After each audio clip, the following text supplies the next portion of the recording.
নমস্কার বন্ধুরা, রসবাসে বাঙালিতে আপনাদের স্বাগত। আমি আজ বানাবো আম দিয়ে টক ডাল। আমি এখানে এক বাটি মুসুর ডাল নিয়েছি। এই মুসুর ডালটা দিয়ে আমি টক ডাল রান্না করব। ডালটা আমি এইভাবে কষলে 3-4 বার জল পাল্টিয়ে ধুয়ে পরিষ্কার করে নিয়ে সিদ্ধ করে নেব। ডালটা আমি সিদ্ধ হতে বসিয়ে দিলাম। এই আমটা দিয়েই আমি টক ডাল রান্না করব। আমি আমটা কেটে নেব। আমটা আমি কেটে নিয়েছি। ডালটা ফুটছে, আমি উপর থেকে এই ফেনাটা তুলে ফেলে দেব।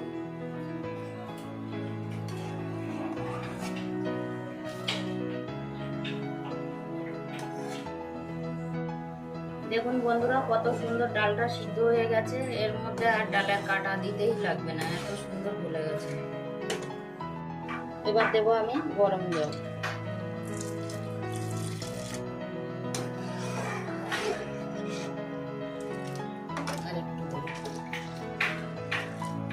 এবার দেবো আমি স্বাদ মতো নুন, পরিমাণ মতো হলুদ গুঁড়ো। একদিকে ডালটা ফুটছে, অন্যদিকে আমি ডালের সম্বারটা রেডি করব। কড়াইতে দেবো সাদা তেল। এটা সর্ষের তেলেও রান্না করা যেতে পারে। ফোড়নে দেবো দুটো শুকনো লঙ্কা। শুকনো লঙ্কা দুটো খুব ভালো করে ভাজা করে নিলাম। এবার আমি তুলে ডালের মধ্যে দেবো। এবার ফোড়নে দেবো 1/2 চামচ কালো সর্ষে, সামান্য একটু। এবার সর্ষেটা আমি একটু আটা দিয়ে চেপে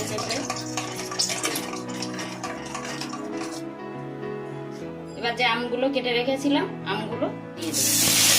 সামান্য একটু নুন দেবো, একটু হলুদ দেবো। এবার আমি আমটা আমি সুন্দর করে ভেজে নিয়েছি। এবার আমি ডালটা আমের মতো দিয়ে দেবো।